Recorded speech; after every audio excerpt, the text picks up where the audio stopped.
And we are happy to be joined by Padres first baseman Jake Cronenworth is with us. Jake, it is great to see you out here at spring training.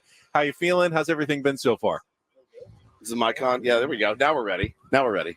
Morning. It's been a long time. Yeah.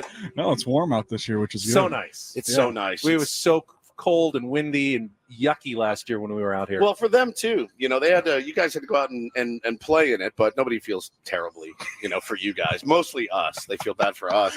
Well, number one, I had to start today by congratulating you on the Michigan Wolverines winning a national championship, much to my chagrin as a Notre Dame fan, and really the other fans of all football teams in the country. I don't know that anybody wanted to see Everybody that. hates us. It feels good, right? It feels amazing. I was there. Oh, yeah, you were there. Oh, you went to the game? Oh, yeah. Oh, dude. Where'd you sit? Like right on the goal line, probably like row 25-ish. It's pretty fun watching your team. Now, who win you a were title. there with? There were some other players there too, right? Well, Rich Hill was there. Okay. Snell, I saw Snell there. Snell was there, yeah. He was in Washington gear, unfortunately. Yeah, sucks for him. It was like a bunch of my buddies that I played with in college. There's probably like 20 of us, which was really cool. Is that do you think that's your favorite sport other than baseball? Or you're a hockey guy too, aren't you? Yeah. I like playing hockey. I love Michigan football. Watching college football. Yeah, I'm the same way. It's awesome, man. It's awesome to see you. I know that you've been doing the media rounds out here. Sammy Levitt's been keeping you very busy. And he's been talking. This has been my favorite part of spring training so far. Sammy Levitt talking about your off season and your reflection on last year and how it didn't go the way that you wanted it to go. And the word that he keeps using is vulnerability. And I'm like, I can't wait to get in front of Jake and ask him what exactly kind of. Hannah wishes you were more vulnerable as well, I think. Hannah wishes I was way less vulnerable. She hates vulnerability. Trust me. No, but I listen, self-reflection's a tough thing to do sometimes. But for you, I know it didn't go the way you wanted. How did the offseason go and what did that entail? Yeah, it was good. I mean, first thing I kind of took care of was getting the wrist all healed up and all that. And, that was good. But, I mean, just going into the offseason, I'd had 3 previous good years, and I kind of had gone into each of those off seasons doing the same things I had always done because it was working. That's what you do. Yeah. I mean, it's one of those things when something works, if it works, don't fix it. Yeah, it's the same thing. And, I kind of went into this offseason and, really kind of broke everything down, looking at, swing, what can I do better? What can I do better in the weight room? What can I do better on the field? Offensively, defensively, even just from like a mindset approach, like mechanically and like how I breathe. There's a lot of things that I looked at and just making yourself open to new ideas and like, shoot, we have 2.5, 3 months to really try a lot of different things. And, like Sam said, I made myself vulnerable in those situations to learn and, pick the things that really worked for me. Well, they say you can tell how a season's going to go by the very first spring training game. Do they say that? You did hit a home run, yes. so everything's going to be fine this year. Alex Vezia hates to see you coming, that's for sure. Anytime Jake Cronenworth steps to the plate, the guy has nightmares now, so congratulations on that. But, I mean, early results, obviously it doesn't matter what happens in spring, but how are you feeling, like, compared to how it started last year? Yeah, a lot of it is just, I had a really good spring last year, but I also had not great hitting mechanics last year in spring training. So it's kind of, a lot of that was because I was on time last year and, I was hitting well. So it was the confidence piece, your kind of your mindset. This year, I feel really good. I feel like very strong, stable in the batter's box, like ready to go. And now it's just like everybody else in the clubhouse, it's just getting our timing back, seeing sliders at 93 and 100-mile-an-hour fastballs isn't the easiest thing to get back on time for. Yeah, I mean it's absurd what you guys have to do your job and have to do it at a high level every day. We're joined by Jake Cronenworth here on Ben and Woods this morning. It's been also pretty fun to watch you out there showing Xander Bogaerts the ropes at second base. How surprised were you by that revelation that happened early on in spring training? I'm sure you guys probably knew it was a possibility, but it's pretty cool to see him out there. And what have you been telling him so far?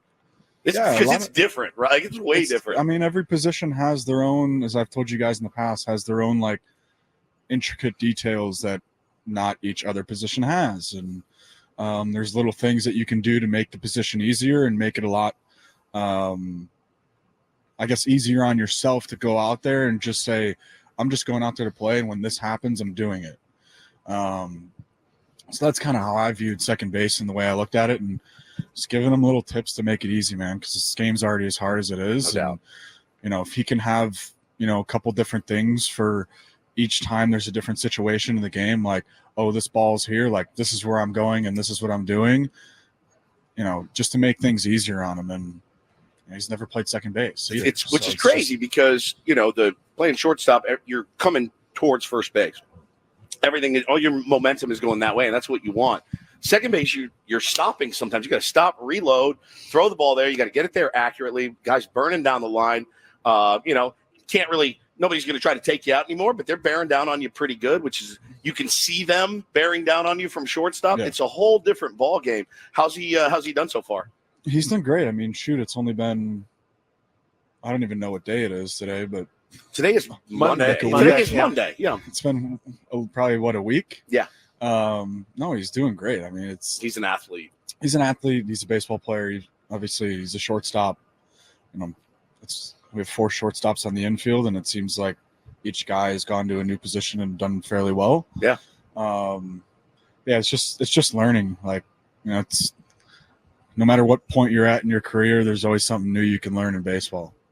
Talking to Jake Cronenworth here on Ben and Woods, and you were really a trendsetter because you were a shortstop. They moved you to second, then first, then they moved Hassan Kim from short to second, then they moved Tatis from short to right, and then Bogarts from short to second, Jackson Merrill from short I was to a pitcher left. too. Don't forget that. You were a pitcher too. That's too. right. Yeah.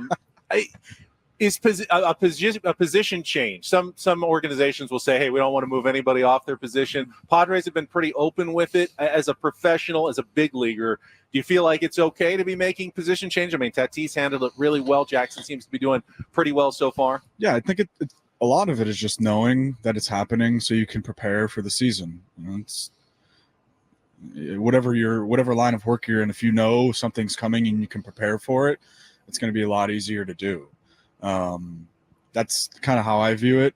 You know, I've moved around my entire career. I don't think I've ever come into a spring training really knowing where I'm playing, so I'm used to it. Yeah, it's just kind of how it is. It's baseball. Yeah, no question. Talking to Jake Cronenworth here on Ben and Woods this morning. So last year, I can remember sitting out here with the kind of the like nervous, tingly excitement of like, okay, this lineup is going to be fearsome, and we spent all this money and we did this, and obviously it didn't work out. The vibe this year, though, does seem a little bit more, I don't want to say relaxed. I think everyone looks really focused, and it feels like kind of there's a weight off, though. Like getting that done last year, getting that out of the way, you turn the page, and now back to the underdog role, which I think a lot of guys thrive in. Yeah, I think, you know, the biggest thing is, do you want to say hi, Manny? Hi, Manny. Manny will get his turn, but he's got a little you guys are too much. father to be present. What up, crew? How you doing? Morning. Oh, you guys are live. Yeah, we're live, man. That's why you want to say hi. Yeah, say hi to the thousands watching back at home. That's right. We'll catch you later, man. We'll get you out here. No, You're welcome. Thank you. Bet. I think the biggest thing was there's a ton of excitement and, you know, all the stuff around last season. You know, I think as Sam, I was telling that, you know, looking back on last year and like we get all these new players and we have this team and, you know, we get to spring training and nobody's here because everybody's at the World Baseball Classic. Yep. And there's guys in Miami, there's guys in Japan, there's guys in Taiwan. And I'm like looking around and I'm like, man, we got this awesome team. Nobody's here. That was the one thing that, you know, stunk was we never had the opportunity to really get together as a group. Some of those teams went fairly far. You know, a couple of the teams, you know, didn't go far, but it still wasn't until March that everybody was here as a group. And then 2 weeks later, the season starts. I want to ask you about Jackson Merrill a little bit. We saw him again this morning, ran into him when we were here at Fantasy Camp. there is a confidence there that I don't know if it's earned Jackson yet. Merrill was at fantasy camp? Not fantasy. Oh. He was here. He was working. He was working out while these guys were playing, but he was here. He wanted to get him some extra work. There's a confidence there that, I mean, for a guy who hasn't played a day in the big leagues, I don't know if it's earned or not, but you feel that from him. How confident our lockers are next to each other, and the guy works his butt off. Yeah, and he's prepared. And he was at fantasy camp. So you guys were the ones that were working with him in the cage. Yeah. So that's why he's like this now. We know this. He was actually. He's got Woods' unnatural confidence. For no reason whatsoever. We were in the cages. All of the gross, overweight fantasy campers. We were in there hitting. It's embarrassing. Right over there. He walks in and he's just sitting at the end of the cage, and he's like, bat between his knees. He's just waiting, and somebody's like, "Hey, do you want to get some hacks?" He goes, "Yeah, I'm just waiting for a cage to open up." Oh, God. Get out of here. Let this guy hit, man. But he's another guy, too, that is, most likely going to be moving positions. But, again, an athlete that can play anywhere on the field. So far, so good for him. Yeah, I mean, yeah, like I was saying, our lockers are next to each other, and he's confident. He prepares well. He knows the game. He's a smart player. He's still really young. Yep. I didn't even know how young he was. 20, right? Yeah, 20. Yeah, no, but he's a great kid. He's respectful. He does all the things the right way, and the way he carries himself is, the way you kind of present yourself on the field, and you kind of see how with the way he plays. It's great. It's awesome, man. Well, we'll let you get going, get your work in. We really appreciate you as usual. We're always rooting for you. Thanks, boys. Awesome, man. Jake Cronenworth, first up.